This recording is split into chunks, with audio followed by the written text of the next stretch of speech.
Hey everybody, in today's video I'm going to show you how to use the stopwatch feature on your CakCity SPV-710 watch. This is the fishing timer watch by CakCity.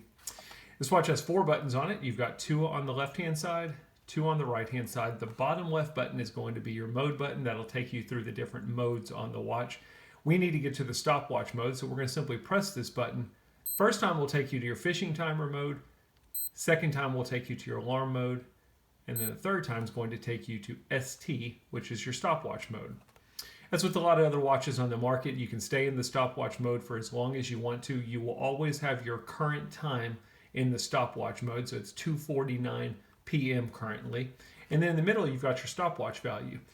Pretty simple. If you press the top right button, that's going to act as your start, pause, resume, as well as stop button.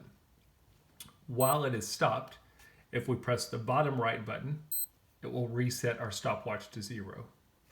I'm going to go ahead and start it. The other thing is you don't have to stay in the stopwatch mode. You can press the mode button. You can go anywhere else you want to or go back to your main timekeeping mode. The stopwatch will be running in the background. It will continue to run until you go and you stop it.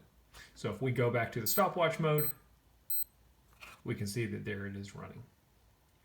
Pretty simple stuff. I'm going to go ahead and stop it. Again, reset it. Once you're done with your stopwatch mode, you just simply press the mode button a couple times. Get back to your main timekeeping mode, and that's how the stopwatch works on your CakCity SPV-710 watch. I hope the video helps.